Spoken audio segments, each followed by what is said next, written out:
Oi, gente, tudo bem? Olha, tá difícil sair dos primeiros capítulos de Lucas, viu? É muita coisa para estudar e eu fico maravilhada. Amo muito. Eu espero que você esteja gostando também. Hoje a gente vai ver mais um pouquinho ainda no capítulo 3, ainda sobre João Batista, porque a mensagem é poderosa, tá bom? Fica com a gente até o final. Curta, sabe? Curtir é bom, não é pra mim. Quando você curte, eu não sei quem curtiu, quem não curtiu. É bom para a plataforma do YouTube, porque entende que quando as pessoas curtem, o vídeo é relevante e ele então, dizem, recomenda para outras pessoas para que vejam também o vídeo e então ele tem maior alcance. Aí eu peço que me ajude e agradeço desde já, tá bom? Em nome de Jesus, Deus abençoe muito a sua vida, tá? Então nós estamos em Lucas ainda, capítulo 3, dos versículos 15 a 17, João dá testemunho a respeito de Jesus. Bom, Lucas menciona, né, a vida de João. João, ele foi uma pessoa que foi predestinada por Deus, né, assim como Jesus para vir, e o seu nascimento também foi sobrenatural, assim como foi o nascimento de Jesus.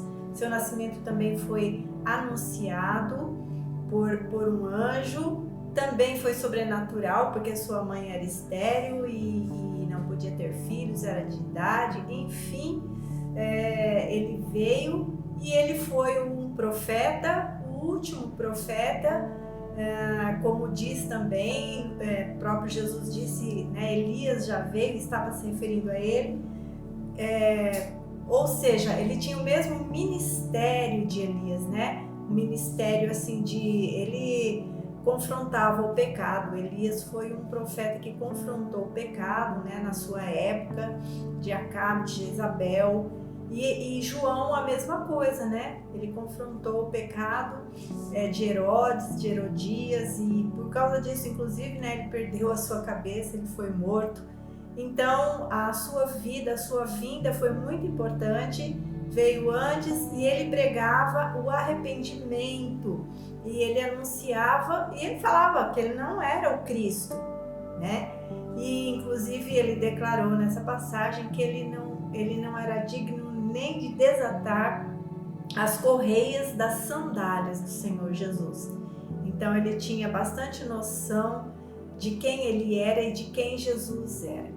Mas eu queria destacar o versículo 17, que ele diz: a sua pá ele a tem na mão para limpar completamente a sua eira e recolher o trigo no seu celeiro, porém queimará a palha em fogo inextinguível.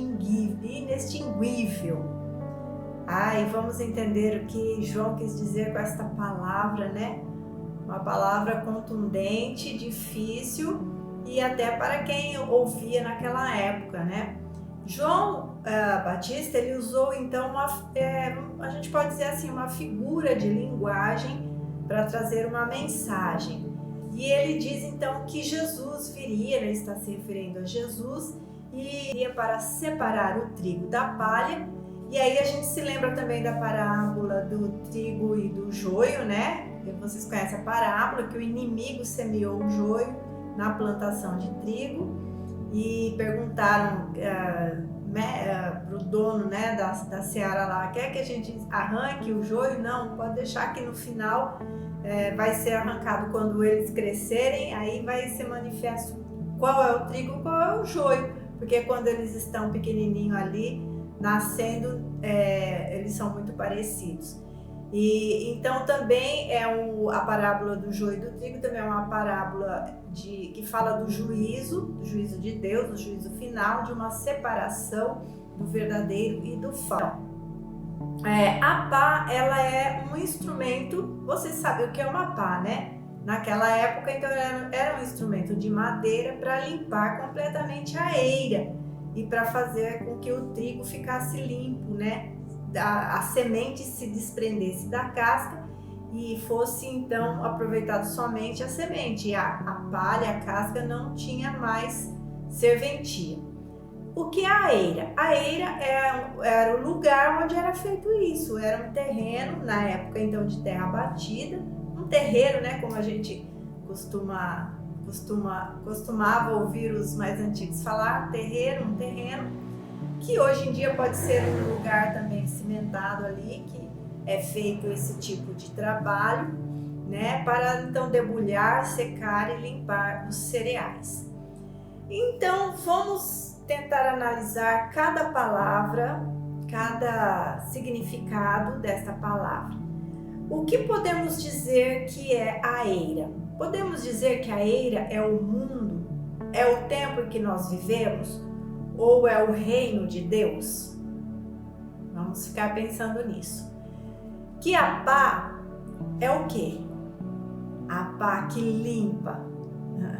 Nós podemos dizer que a pá é a mensagem de Cristo, é a sua palavra, porque nós vemos pela Bíblia que a palavra é que nos purifica, que nos limpa, é pela palavra que somos limpos, né? E podemos dizer que o trigo somos nós, e as nossas obras no tempo que o Senhor nos dá nesse reino, nesse mundo, nesta vida, ou nesse tempo que nós vivemos, ou que eles viviam lá, que João Batista trouxe essa mensagem. Podemos dizer que a palha são os descrentes, aquilo que não se aproveitou desta plantação, e as obras mortas, que são obras mortas e sem valor. E nós podemos dizer que o seu celeiro é a vida eterna com Cristo. Veja que nós fizemos uma análise, palavra por palavra, do que significa esta passagem que João deu ali para os ouvintes, né? Para os judeus que estavam ouvindo. Talvez João usou essa palavra para profetizar sobre o Israel descrente, para falar exatamente para aquelas pessoas, para aqueles que não estavam crendo na sua palavra, na sua mensagem, na mensagem de Jesus que viria, que eles iriam ficar fora do reino de Deus. Ele pode ter dito que no juízo final, né, no dia em que Jesus julgar a terra, ele vai separar o que não é trigo, o que não prestou para nada, e irá lançar no fogo para ser queimado. Podemos então entender que Jesus é o que pode distinguir o que é trigo e o que é palha, pois o texto fala que a pá está em suas mãos e é ele quem fará a limpeza. Ele também é o que lançará no fogo inextinguível, ou seja, o fogo que nunca se apaga. E é o inferno mesmo que está falando. Fogo inextinguível está falando sobre o inferno, né? Aquilo que vai ser lançado para o inferno, aquilo que não prestou. Que a palha não presta para nada, a não ser para ser queimada, não é verdade? Quando diz então sobre o fogo inextinguível, entendemos que se trata do juízo final, e onde nós vamos saber então nesse tempo quem é quem, né? O Senhor vai fazer a separação de quem é quem é de Deus e quem não é. Talvez ficaremos surpresos, né, ao ouvir então aquilo que o próprio Jesus já também relatou, né? Que muitos vão chegar naquele dia e vão dizer: Senhor, Senhor, em teu nome eu fiz isso, eu curei, eu expulsei demônios, né? Eu fiz tantas coisas. E o Senhor Jesus, que é aquele que vai julgar cada um de nós, ele vai dizer: apartai-vos de mim, que eu não vos conheço. E este vai ser um dia de tristeza, de choro, de lamento, e tarde demais para o arrependimento, não é verdade? Olha, eu queria agora, para a gente já indo para o final, falar sobre um texto paralelo e parecido com esse texto de João Batista, que diz assim, ela está lá em 1 Coríntios, capítulo 3, versículos 11 a 15. Então vamos ver, diz assim: porque ninguém pode colocar outro alicerce além do que já está posto, que é Jesus Cristo. Se alguém constrói ou edifica sobre este alicerce, usando ouro, prata, pedras preciosas, madeira, feno ou palha, sua obra será mostrada, porque o dia atrará a luz, pois será revelada pelo fogo que provará a qualidade da obra de cada um. Se o que alguém construiu permanecer, este receberá a recompensa. Se o que alguém construiu se queimar, este sofrerá prejuízo. Contudo, será salvo como alguém que escapa através do fogo. Olha só, nós temos duas passagens que falam sobre alguma coisa que vai ser queimada no fogo para ver o que sobra. Então, a mensagem de João Batista estava falando sobre o trigo que vai ser separado a palha que vai ser separada do trigo, e a palha vai ser lançada no fogo, e o que vai se aproveitar é apenas o trigo. E aqui nós estamos falando, então, o texto está falando, Paulo está falando aos Coríntios, sobre aquilo que nós construímos em cima do fundamento que é Jesus. Então, todos nós estamos construindo algo nas nossas vidas, né? Todos nós estamos vivendo, construindo coisas baseadas na obra de Jesus nas nossas vidas. Vamos entender mais um pouquinho, né? Nesse texto, nós vemos também outro tipo, só que aí não é mais trigo, não é mais palha, mas outro tipo de material que está sendo provado pelo fogo.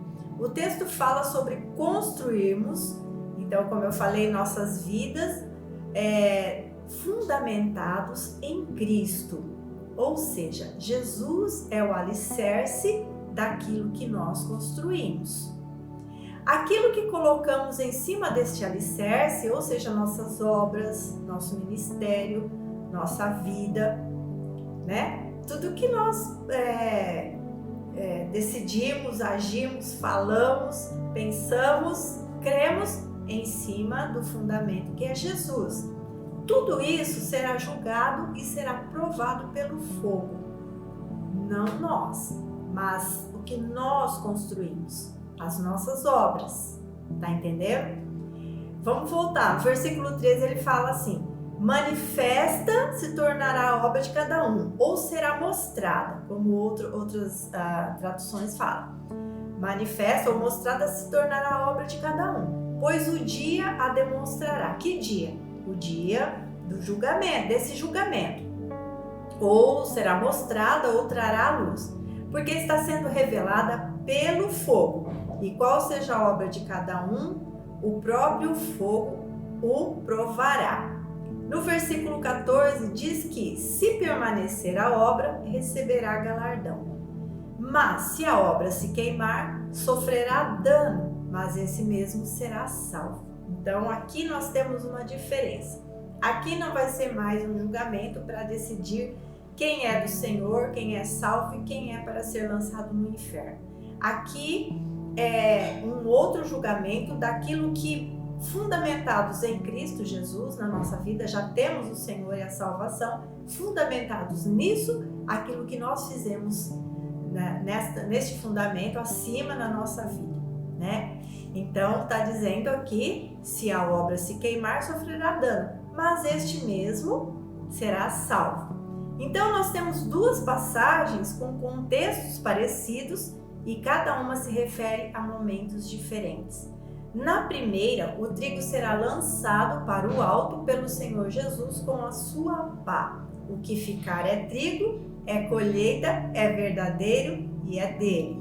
O restante não lhe pertence e será queimada para o juízo eterno. Na segunda passagem, os que são dele, suas obras passarão pelo fogo, pelo julgamento, pelo crivo de Jesus, que são as nossas obras. Então nós estamos falando sobre os galardões, as recompensas que nós vamos receber mediante aquilo que fizermos em nome de Jesus, fundamentados no Senhor Jesus. Então, quando todas as nossas obras, se o que nós construímos sobre o fundamento de Cristo. Então aí ele fala for ouro, prata, né, pedras preciosas. Então quem vai julgar isso, aquilo que nós fazemos, vai ser o Senhor. O que valor tem as nossas obras, as nossas ações, enquanto nós estamos aqui vivendo nesse mundo e fazemos as coisas no nome dele, né? Então, o que restar é o que verdadeiramente vai importar para o Senhor, de tudo o que fizermos nesse tempo, no tempo que ele nos deu. Então, quantas coisas nós hoje julgamos importante, né? Aquilo que nós fazemos, muitas vezes somos autossuficientes, às vezes nos preocupamos com aparência, com status, com posições, tantas coisas, né? Muitas vezes menosprezamos o menor, o mais simples, às vezes podemos nos julgar melhores, achar que sabemos mais, mas na verdade o que vai ficar realmente são os frutos ou o fruto do Espírito Santo que habita em nossas vidas. Porque lembrando que João Batista falou lá, né, que o Senhor Jesus viria nos batizar, ele traria o Espírito Santo e o fogo. Tá tudo ligado, gente, tá tudo junto e misturado na nossa vida, né?